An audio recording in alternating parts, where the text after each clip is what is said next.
کھیتوں درختوں اور باغوں میں پانی دینا. نرائی کھیت اور باغ سے گھاس پھوس نکالنا. مویشی کا معنی ہوتا ہے جانور، گائے بیل بھینس وغیرہ. مشقت کڑی محنت. سیلاب کا معنی ہوتا ہے باڑھ. ساہوکار کا معنی قرض دینے والا. مہاجن کا معنی پیسہ دینے والا بیوپاری.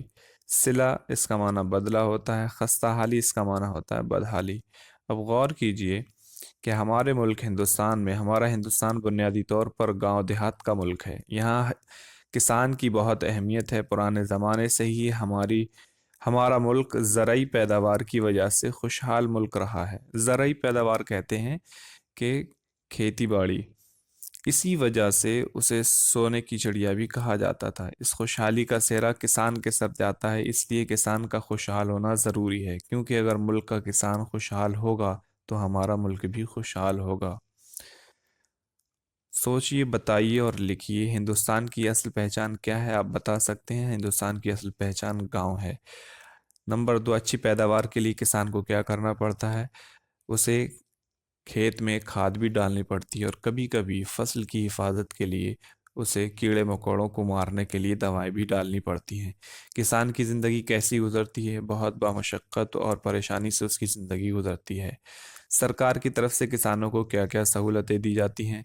کم قیمت پر بیج اور کھاد وغیرہ فراہم کی جاتی ہے، اور سینچائی کرنے کے لیے نہروں کے ذریعے پانی اور ٹیوب ویل چلانے کے لیے بجلی فراہم کی جاتی ہے. بینک سے کم سود پر پیسہ بھی انہیں فراہم کیا جاتا ہے، قرضہ دیا جاتا ہے. اب اس میں دیکھیں، سبق میں 3 موسموں کا ذکر ہے. ہر موسم کی ایک خاص بات لکھیے. سردی، گرمی، برسات. اس پہ آپ الگ الگ جملے بنا سکتے ہیں، آسان ہے بہت. اس پیراگراف میں سے نیچے دیے گئے سوالوں کے جواب خالی جگہ میں لکھیے. پہلے آپ اگر سوال پڑھ لیں گے تو وہ بہتر ہوگا. فصل کو بچانے کے لیے کسان کیا کرتا ہے؟ کسان کو کافی پیسے کیوں خرچ کرنے پڑتے ہیں؟ اچھی فصل کے لیے کسان کیا کرتا ہے؟ گاؤں اور شہر میں رہنے والوں کی خوراک کی ضرورت کون پوری کرتا ہے؟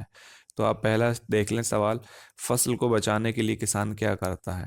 اب آپ اس کو جب پڑھیں گے کہ یہاں سے اچھی پیداوار کے لیے کسان اپنے کھیتوں میں کھاد ڈالتا ہے، فصل کو کیڑے مکوڑوں سے بچانے کے لیے وہ کیڑے مار دواؤں کا استعمال کرتا ہے، تو آپ اس کا جواب دیں گے کہ وہ کیا کرتا ہے؟ کیڑے مار دواؤں کا استعمال کرتا ہے فصل کو کیڑے مکوڑوں سے بچانے کے لیے. یہ ہو گیا جواب پہلے سوال کا. اس کے بعد دوسرا سوال ہے، کسان کو کافی پیسے کیوں خرچ کرنے پڑتے ہیں؟ تو آپ بتا سکتے ہیں کیوں خرچ کرنے پڑتے ہیں.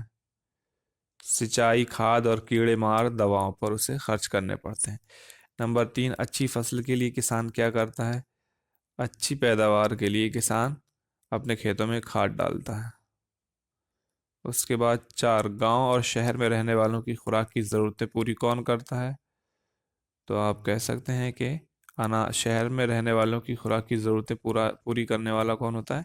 کسان کرتا ہے. اس کے بعد ہم دیکھیں خالی جگہوں کو صحیح لفظوں سے پر کیجئے. پہلا والا ہوگا گاؤں، دوسرا ہوگا کسان، تیسرا ہوگا مٹی، چوتھا ہوگا سہولتیں. ان لفظوں سے جملے بنائیے. آپ جملے بنا سکتے ہیں جو لفظ دیے ہوئے ہیں. پڑھیے، سمجھیے اور لکھیے. نیچے لکھے ہوئے جملوں کو پڑھیے. فیروز آم کھا رہا ہے. اس جملے میں فیروز کیا ہے؟ فیروز ایک لڑکے کا نام ہے. اس جملے میں آم کیا ہے؟ آم ایک پھل کا نام ہے. ایک اور جملے کو دیکھیے، پنجرے میں ایک طوطا ہے. تو پنجرے میں طوطا ایک پرندے کا نام ہے، پنجرہ ایک چیز کا نام ہے. کسی خاص جگہ، خاص شخص اور خاص چیز کے نام کو اس میں خاص کہتے ہیں. اسی کو اس میں معرفہ بھی کہتے ہیں. کسی عام جگہ، عام شخص اور عام چیز کے نام سے مراد ہو اسے اس میں عام کہتے ہیں، اسے اس میں نکرہ بھی کہتے ہیں. نیچے دیے ہوئے لفظوں کو ان کے صحیح خانوں میں لکھیے. اس میں نکرہ اور اس میں معرفہ. تو اس میں آپ دیکھ سکتے ہیں، اس میں کپاس، دودھ کو ایک اعتبار سے آپ مان سکتے ہو اس میں معرفہ. کپاس، چاول، دال، ٹریکٹر، ان سب کو آپ اس میں معرفہ میں رکھ سکتے ہو، باقی اس میں نکرہ. امید ہے کہ یہ سبق آپ کو سمجھ میں آیا ہوگا. باقی کسی بھی طرح کی کوئی دقت پیش آتی ہے تو کمنٹ باکس میں آپ ضرور پوچھیں۔ ملتے ہیں آپ سے اگلی ویڈیو میں، تب تک اپنا خیال رکھیں۔ اللہ حافظ۔